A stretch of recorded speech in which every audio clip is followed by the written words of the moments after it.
All right, good evening, everyone. Tonight we're going to be making something called spaghetti a limone.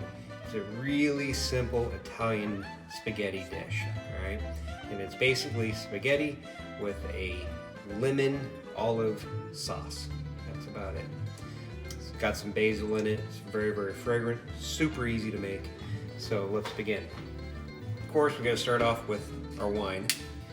Tonight, I'm going to be opening a Honey Fly Pinot Noir. It's from the Russian River Valley in Sonoma County. It's a 2018.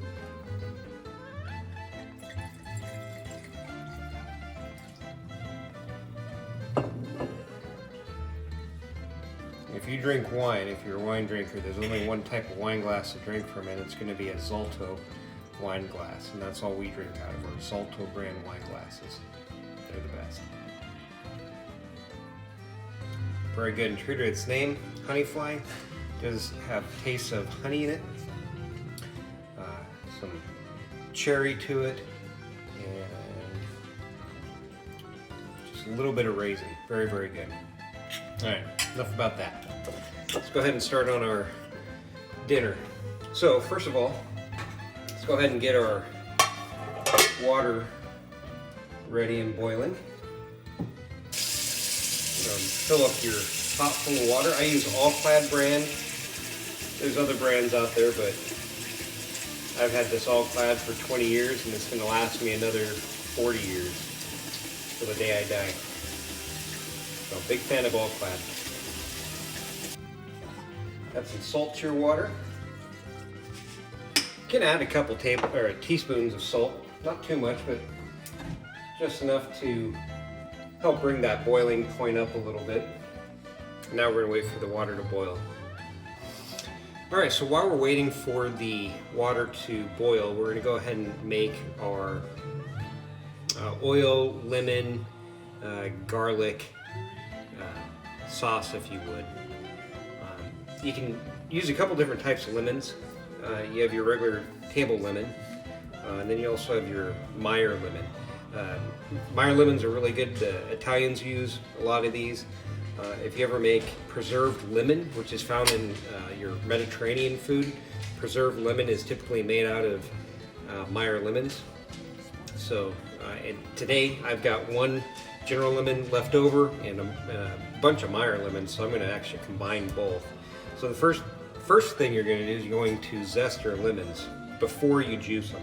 I'm just going to zest both my lemons real quick. You don't need a whole lot. You only need, for this recipe, you only need about a teaspoon or so of lemon zest. Okay, and I'm also going to zest the Meyer lemon. So now that we've got that zest in there, we're going to go ahead and cut our lemons to get them ready to juice. And I use this contraption here to juice all my fruit. It does a really good job, I've said before. You need about a third a cup. Third a cup is roughly 2 lemons. And you'll notice that when you juice the Meyer lemons are really soft. It pretty much crushes them. Pretty thin. That was a whole lemon, it crushes it pretty thin. Let's go ahead and pour it in. Now it's got a filter inside here for the seeds, but sometimes the seeds will fall through, especially the small ones, so just take the time, take a spoon, and just take the lemon seeds out. Okay, so we got the lemon zest and the lemon juice inside our little pot here. Now we're going to get some olive oil, and if you watched my last episode, we talked about the olive oil, and it's really important that if you're going to use an olive oil for like a sauce or a dressing of some kind, you want to use one that that's very fragrant, one that you're not going to typically use when you cook it, so it's not something that you're going to heat up. I think that the heating process kind of takes some of the flavors away from really good oils, and so if you've ever had a chance to go to a place that sells a bunch of different types of oil, they'll have you sample them by sipping on them, and sipping oil gives you the flavor, or allows you to taste the flavor of the different oils.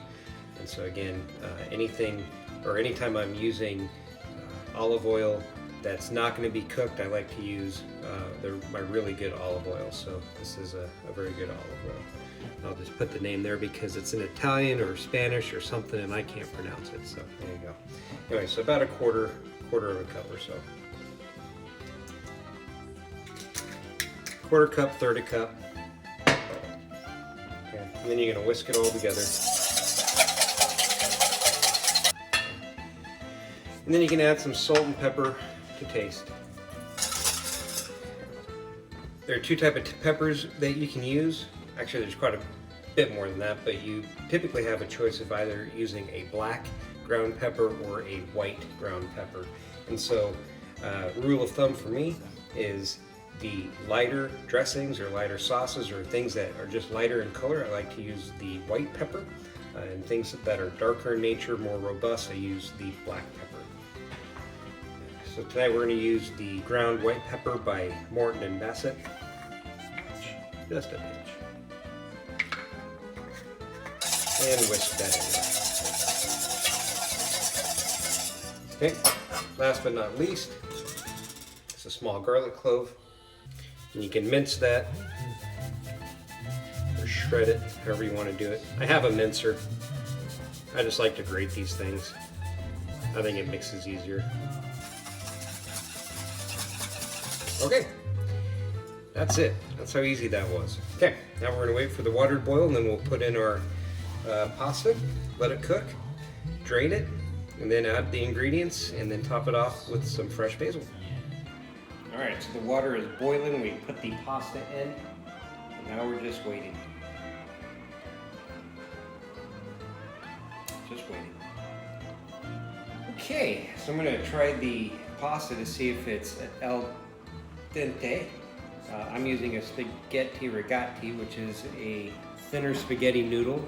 If you actually look at it really closely, it's not round, it's actually square, but it's real thin. Let's try it, see where we're at. All right. Perfect. Okay, time to take it off. So we're gonna shut off the heat in our colander. Get these little things, they're from Pampered Chef. They're little pot holders, so you don't burn your fingers.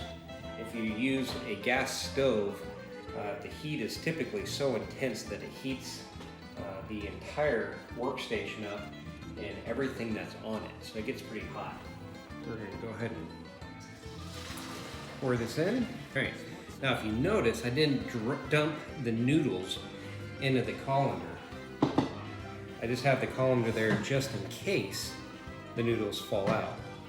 I actually want to keep just a little bit of water in there. If too much water comes out, then the noodles will get real sticky and then stick together.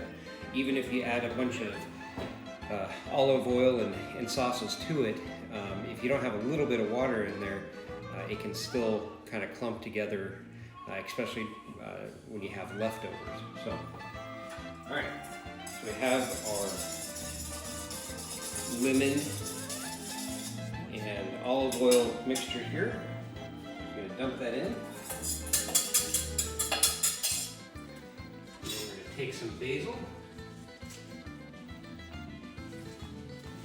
cut it up. And for this dish, when you cut your basil, you're just going to cut it into strips. You're not going to chop it up. You're going to cut it into strips. Mix it up in there. Put this over here. And these countertops, just in case you're wondering why in the world I'm putting super hot items on top of here, isn't that going to hurt it? Well, it's not. This countertop that I have is soapstone. And soapstone is almost impervious to heat, so it doesn't really bother it at all. Okay, so let's go ahead and get this served.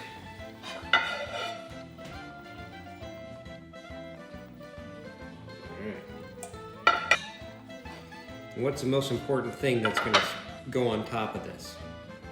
Parmesan. All right, found my, it's actually a zester, but I also use it for my Parmesan. I always have Parmesan on hand. And we're just going to cover that in Parmesan. It's funny, my wife asked, she goes, well, what are you making tonight? I said, well, I'm going to make a pasta meal. She goes, well, is there going to be any protein in it? I said, well, there's protein in pasta. But if that's not enough protein for you, we have Parmesan cheese, milk, protein, hello.